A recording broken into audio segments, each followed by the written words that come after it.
You ever have depressions or spells of melancholy? I'm unhappy right now.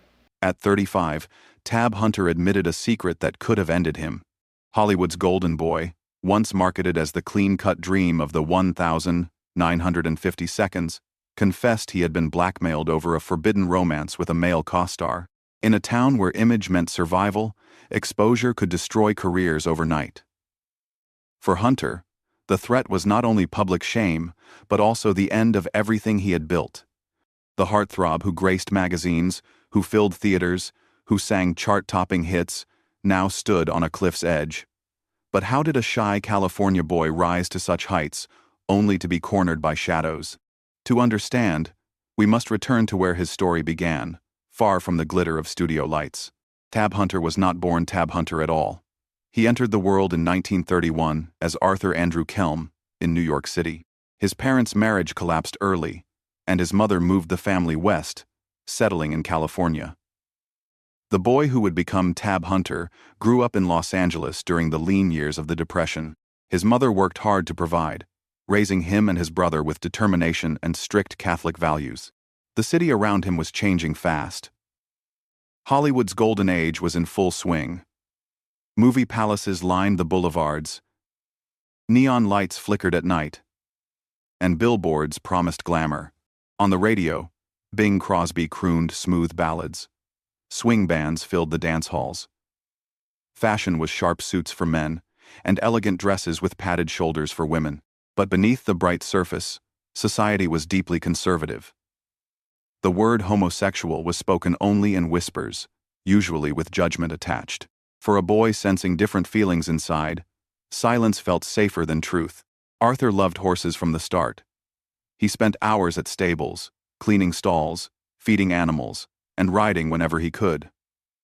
Horses became his escape from loneliness and a way to channel restless energy. By his teens, he was handsome and athletic, with sandy hair and an all-American look. Friends noticed his shy nature. He often seemed more comfortable in quiet observation than in boisterous crowds. The Second World War had left scars across the nation. But by the late 1940 seconds and early 1950 seconds, America was shifting into a booming, suburban dream. The Cold War era demanded conformity, respectability, and patriotism. Boys were expected to date girls, marry young, and raise families. Anything outside that mold was condemned. The climate was hostile, with police raids on gay bars and newspapers eager to print scandal. Amid that backdrop, Arthur searched for belonging. His striking appearance caught attention wherever he went. One day, fate placed him in the path of Hollywood's most notorious talent scout, Henry Wilson. Wilson had shaped other young men into movie idols. He saw raw potential in Arthur, who was barely out of his teens. But Arthur Kelm was too ordinary a name for stardom. Under Wilson's guidance, he became Tab Hunter, a name that sounded strong, sharp, and unforgettable. With a new name and a coach to mold him, Arthur stepped onto the path toward fame. He had no idea the glamour would come at a price, or that his most personal truths would soon collide with the studio system's need for control. Tab Hunter's first steps into Hollywood were awkward. He had almost no acting experience, and critics quickly noticed. But the camera loved him. His face, his physique, his innocence combined into a package the studios could sell. Henry Wilson knew that in the 1,950 seconds, image mattered more than training. Tab was marketed as the boy next door, wholesome yet magnetic, the kind of star mothers trusted and teenagers adored. He landed small parts at first. In 1950, he appeared in minor films, learning how to carry himself under lights. Then came a breakthrough. In 1955, he starred in Battle Cry, an adaptation of Leon Uris's novel about Marines during World War II. Tab played the young, idealistic Danny, and audiences fell in love. His lack of polish was no longer a weakness. It read as sincerity, and viewers felt they were seeing the real thing. The film was a hit, and suddenly Tab Hunter was a household name. Warner Brothers moved quickly to secure his career. They signed him, polished his public appearances, and fed gossip columnists stories about his dating life.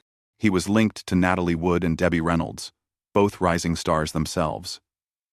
Studio-arranged photo shoots showed them laughing at soda fountains or holding hands at premieres. In reality, these outings were staged to reinforce an image. Tab Hunter, the perfect American boyfriend. He did not just act. In 1957, his single Young Love soared to the top of the Billboard charts, knocking Elvis Presley from the #1 spot. Tab Hunter became a double threat, a movie star and a pop idol. Teenage girls screamed at his concerts, mailed him thousands of letters, and covered their bedroom walls with his pictures. Behind the applause, though, was constant tension. Studio contracts in the 1,950 seconds came with morality clauses. Any hint of scandal could mean termination. For Tab, whose private feelings ran counter to the image sold in magazines, the pressure was suffocating. He smiled for cameras, posed with women, and gave charming interviews. Inside, he knew his truth was hidden. Still, the career momentum carried him forward. He starred in The Girl He Left Behind, opposite Natalie Wood, Damn Yankees with Gwen Verdon, and a series of romantic dramas. His name meant box office draw. Tab Hunter was no longer Arthur Kelm from New York. He was Hollywood's bright young star. Yet the higher he climbed, the more dangerous his secret became. The walls were closing in, and one wrong step could bring it all down. In the shadows of Hollywood, Tab Hunter lived another life. Fame had made him visible everywhere. Yet his truest self existed behind closed doors, at parties hosted by trusted insiders, or in the quiet of secluded homes. He found moments of freedom. These spaces were rare sanctuaries where actors, dancers, and writers who lived under the same threat could drop their masks. It was in such circles that Tab met men who understood the danger as well as the desire. One of the most significant was Anthony Perkins, the rising actor who would later star in Psycho. Their connection was electric. Both were young, handsome, and under the control of studios that demanded heterosexual appearances.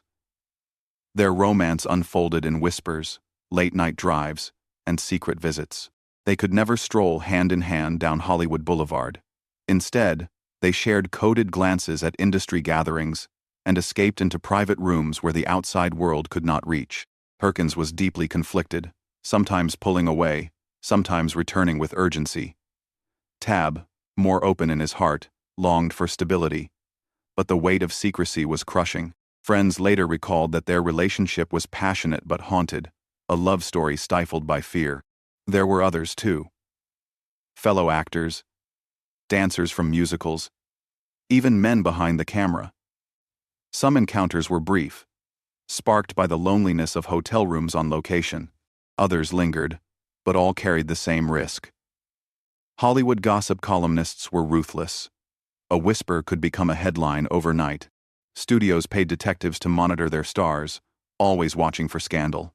To navigate this, Tab maintained the image of a dutiful bachelor.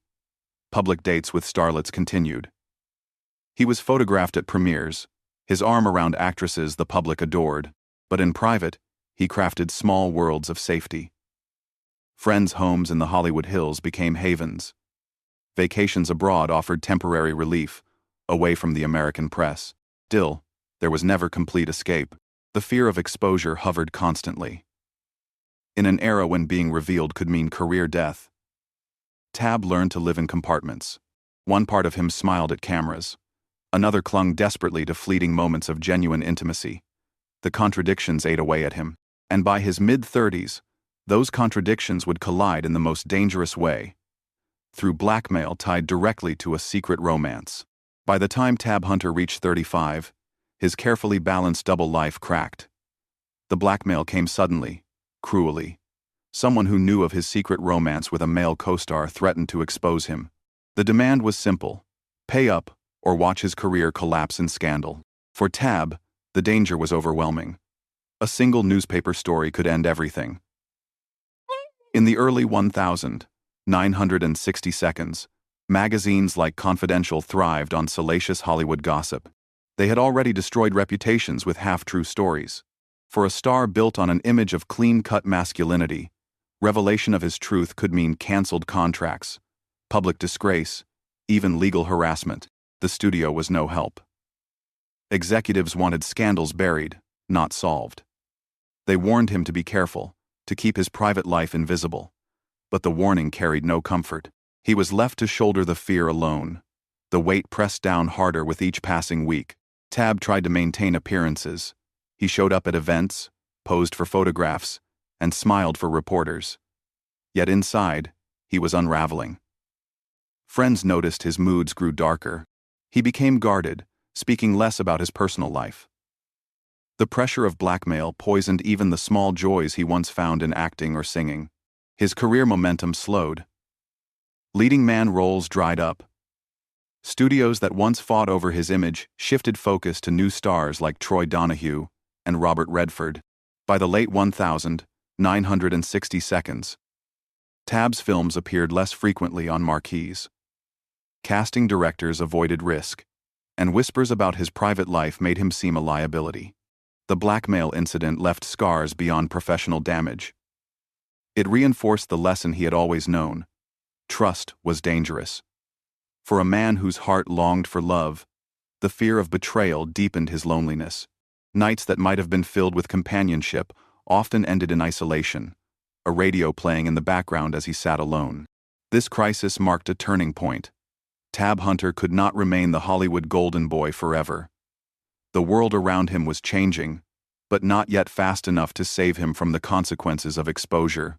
He would have to find a new way forward, one not entirely dependent on studio approval. The question was whether he had the resilience to rebuild when the dream had already begun to slip away. Tab Hunter refused to disappear quietly. When the studio system abandoned him, he reinvented himself. He returned to his love of horses, competing in show jumping and finding peace in the rhythm of stables. Acting never vanished completely. He appeared in television shows, guest starred in series, and accepted roles in low-budget pictures. They lacked the prestige of his Warner Brothers years, but they kept him working. By the 1970s and 1980s, the cultural climate shifted. Younger audiences no longer idolized clean-cut heartthrobs in the same way. Tab adapted. He embraced camp and irony, starring in John Waters' Polyester alongside Divine in 1981. The pairing shocked critics but earned new respect. Instead of hiding from his past, he leaned into reinvention. Later, he joined Divine again in Lust in the Dust, which played with Western tropes and poked fun at Hollywood itself. These projects kept him in the conversation and proved his willingness to laugh at the image once forced upon him. In his personal life, Tab found what he had long sought: steady companionship. He met Alan Glazer, a producer, and the two built a life together. They raised horses, shared a home, and collaborated on projects. Unlike his younger years, when secrecy poisoned everything, he could finally live with honesty inside his own walls. Tab also reflected on the changes in society. By the 1990s, conversations about sexuality grew more open. Younger generations questioned the rules that had once confined him. He watched other stars come out publicly, something he never felt free to do in his prime. In interviews, he spoke with grace, neither bitter nor boastful. He acknowledged the costs of silence, but also celebrated the resilience it gave him. His memoir, Tab Hunter Confidential, published in 2005, told his story in his own words. It revealed his struggles, his romances, and the blackmail that haunted him. Readers found not scandal but humanity. The book became a reminder of what it meant to survive a system built on repression. In his later years, Tab lived quietly with Alan, tending horses and enjoying simple pleasures.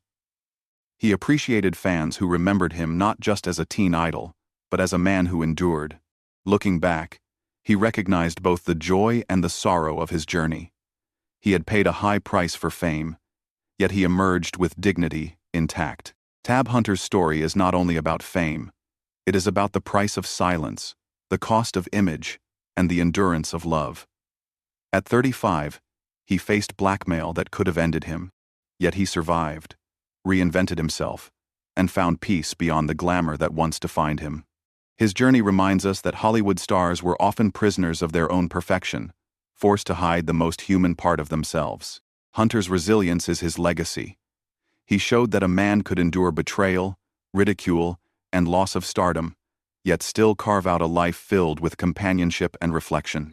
His truth, once buried in secrecy, now stands as testimony to the countless voices silenced by fear. When we remember Tab Hunter, we see more than a matinee idol. We see a man who carried the weight of two lives, one for the cameras and one for himself, and still found a way to endure. His story asks us to consider what authenticity costs, and why so many had to pay it in silence. If his journey moved you, share your thoughts below. What lessons does Tab Hunter's life leave for us today? Subscribe for more stories of Hollywood's hidden lives, where glamour and heartbreak walked hand in hand.